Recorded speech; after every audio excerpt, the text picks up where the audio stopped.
अगर वो जीतने के बाद अपनी गायकी और अपनी एक्टिंग छोड़ के और सेवा में लगेंगे तो बिल्कुल बहुत ही अच्छा है। लेकिन उन्होंने डायरेक्ट बोला कि ना वो गायकी छोड़ रहे हैं, ना वो सिनेमा बनाना छोड़ेंगे, ना मुंबई में रहना छोड़ेंगे।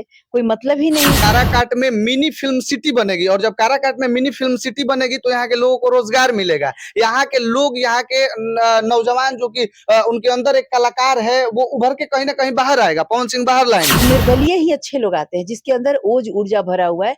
और जैसे देखो काराकाट में मैं आई थी, बक्सर में मैं आनंद जी को देख रही हूँ, तो ऐसे लोगों को ही जनता को चुनना चाहिए। काराकाट में पवन सिंह भी निर्दलीय आए हैं, उनके लिए क्या बोले? उनके साथ वही लड़के हैं जिनको यही पता नहीं कि प्रतिनिधि कैसा होना चाहिए।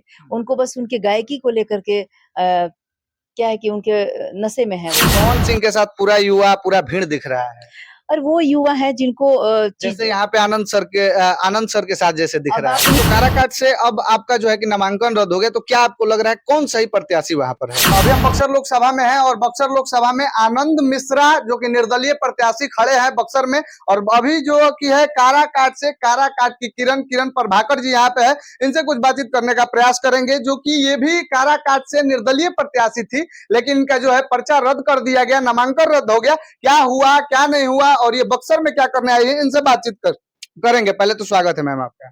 जी बहुत बहुत धन्यवाद। अच्छा, बक्सर में आप आनंद मिश्रा यहाँ से निर्दलीय प्रत्याशी हैं, उनके लिए बक्सर में आप आई हुई हैं, क्या खबर है? बिल्कुल सही खबर है, आप सही सुना रहे हैं। मैं उनके लिए ही आई हूँ और उनके जरिए मैं बक्सर के लोगों की सेवा करना चाहती हूँ, क्योंकि जो उनके मन में यहाँ के लोगों के लिए भाव है, इस उनकी ये मातृभूमि है, यहाँ के लिए जो भाव है, तो उस भाव को अगर मैं जो भी ताकत दे पाऊं, क्योंकि ये भाव मेरे दिल के बहुत ही करीब है। अच्छा, आप जो है कि काराकाट में लगातार 2-3 साल पहले से मेहनत कर रहे हैं। काराकाट में गरीब लोगों के पास आप जा रहे हैं, आपका जो है कि सोशल मीडिया पे सारा कुछ हम देखते हैं। तो फिर काराकाट में आप गरीबों के लिए खड़ा रहती थी, गरीबों के लिए, और आनंद सर जो है कि बक्सर के लिए भी ठीक उसी प्रकार से बक्सर के लिए खड़े हैं। आनंद सर के लिए क्या करेंगी आप? देखिए, आपने एक तो बोला कि खड़ा रहती थी, तो इसको जरा-सा करेक्ट करना चाहेंगे कि थी नहीं, मैं हूँ। हमेशा पहले भी थी और आगे भी रहूँगी, अभी भी हूँ मैं। शायद लोगों को, काराकाट के लोगों को लग रहा होगा कि इनका शायद नॉमिनेशन रद्द हो गया तो अब नहीं रहेंगे, उस प्रकार से चुनाव एजेंडा लेकर आई होंगी। और ना सिर्फ काराकाट के लिए, पूरे बिहार के लोगों के लिए मैं हूँ। वही बक्सर से अगर मेरा एक भाई बक्सर के लिए इतनी जान लगा के काम कर रहा है, मेहनत कर रहा है, तो मेरा कर्तव्य होता है ना एक बड़ी दीदी के नाते कि मैं जाऊँ उसे सपोर्ट करूँ। क्योंकि ऐसे ही भाइयों की तलाश है मुझे, और इन्हीं यही लोग हैं जो हमारे बिहार को बना सकते हैं, ऊँचा उठा सकते हैं। अन्यथा जो पारंपरिक तरीके से जो पार्टियां चलती आ रही हैं और जो इसके पीछे हम लोग अंधभक्त बन के दौड़ रहे हैं, उनसे तो अब मुझे लगता है कि मेरे जिस तरह से मेरा विश्वास उठा है, सारे लोगों का विश्वास उठ जाना चाहिए कि अब आप पार्टियों से परे हटकर हम काम कर सोचे। और निर्दलीय ही अच्छे लोग आते हैं जिसके अंदर ओज ऊर्जा भरा हुआ है।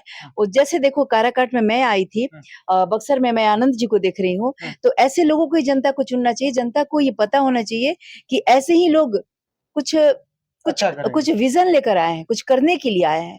वो लोग तो बस अपने लिए आते हैं, पार्टी के द्वारा भेजे हुए जातीय समीकरण पे सेट किए हुए रहते हैं। उनको काम करने की क्या जरूरत है? अच्छा, तो काराकाट में पवन सिंह भी निर्दलीय आए हैं, उनके लिए क्या बोलेंगे? जब उनका आप नाम ले रहे हैं तो नहीं, वो भी तो निर्दलीय है। नहीं नहीं, वो सेवा में, अब निर्दलीय में सब कुछ नहीं, एक जैसा सबको नहीं मत सकते। अगर वो जीतने के बाद अपनी गायकी और अपनी एक्टिंग छोड़ के और सेवा में लगेंगे, इस नाम को अगर वो सत्य बनाते हैं, चरितार्थ करते हैं, तो बिल्कुल बहुत ही अच्छा है। लेकिन उन्होंने डायरेक्ट बोला कि ना वो गायकी छोड़ रहे हैं, ना वो सिनेमा बनाना छोड़ेंगे, ना मुंबई में रहना छोड़ेंगे। कोई मतलब ही नहीं। लेकिन वो तो ये भी बोल रहे हैं कि जितना भी हमारा काम रहेगा वो काम काराकाट में होगा, और काराकाट में मिनी फिल्म सिटी बनेगी, और जब काराकाट में मिनी फिल्म सिटी बनेगी तो यहाँ के लोगों को रोजगार मिलेगा। यहाँ के लोग, यहाँ के नौजवान जो कि उनके अंदर एक कलाकार है, वो उभर के कहीं ना कहीं बाहर आएगा, पवन सिंह बाहर लाएंगे। वो बाकी नेताओं की तरह बात कर रहे हैं, जो आज तक सारे नेता जो जिस तरह से जनता को झांसा देती आई है कि हम ये करेंगे, हम उसी आधार पे चल रहे हैं। ऊपर से वो जाति व्यवस्था को ज्यादा और भी गहरा रहे हैं। जैसे कि सारे नेता लोग अपने पॉलिटिकल बेनिफिट के लिए क्या करते हैं कि जातीय व्यवस्था को और ज्यादा गहरा देते हैं और जाति में बांट करके लोगों का वोट ले जाते हैं। तो हम देख रहे हैं उसी ढर्रे पे वही चल रहे हैं। तो हमारे लिए तो आप कंपेयर ही नहीं कर सकते। अच्छा, चूंकि आप काराकाट से हैं तो काराकाट से अब आपका जो है कि नामांकन रद्द हो गया, तो क्या आपको लग रहा है कौन सही प्रत्याशी वहां पर है? कोई नहीं। कोई नहीं है। इसका मतलब कि काराकाट गलत हाथों में चला जाएगा, क्योंकि कोई ना कोई तो वहां से जीतेगा, जितने लोग हैं उसमें कोई ना कोई तो जीतेगा। देखिए, जीतेगा भैया, दुर्भाग्य रहा है और आज तक गलत हाथों में ही था। इसीलिए काराकाट की स्थिति ऐसी हो गई कि कराह रहा है काराकाट। आज भी है कि कमल के नाम पे कीचड़ वहां पे आया है और काराकाट की स्थिति इतनी खराब थी, मुझे दुख होता है बताते हुए, लेकिन वो ज्यादा खराब रहने वाला नहीं। क्योंकि मैं आ गई हूँ तो चीजें तो बदलेंगी। मैं ऐसा नहीं कि बस जीत कर ही कुछ करती, जीतू ना जीतू से कोई फर्क नहीं पड़ता, मुझे तो काम करना ही लेकिन करना है। पवन सिंह के साथ पूरा युवा, पूरा भीड़ दिख रहा है, और वो युवा है जिनको जैसे यहाँ पे आनंद सर के साथ जैसे दिख अब रहा आप है। ये एक बात देखिए, नहीं अब यहाँ पे देखिए, यहाँ इनके साथ जो युवा है, पहले तो समझिए युवा भी दो क्लास के होते हैं। एक लड़के जो अपने करियर को समझते हैं और उसके लिए मेहनत करते हैं और उसको अपने गोल को प्राप्त करते हैं, ठीक है। एक होते हैं जो कि इस उम्र में मौज मस्ती करते हैं, समय कहीं भी अपना बिताते हैं, कोई चीज एंजॉय करते हैं जस्ट लाइफ को। तो ये दोनों युवाओं दोनों तरह के व्यक्तित्व के साथ है। उनके साथ वही लड़के हैं जिनको यही पता नहीं कि प्रतिनिधि कैसा होना चाहिए। उनको बस उनके गायकी को लेकर के क्या है कि उनके नशे में है वो।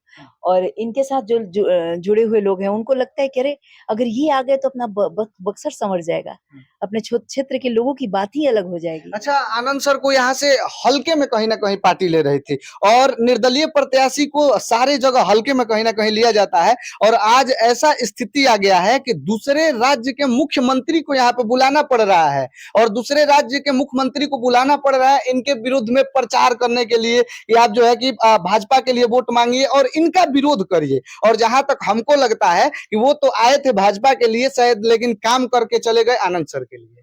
अब देखिए, आपकी बातों में खुद ही विरोधाभास है।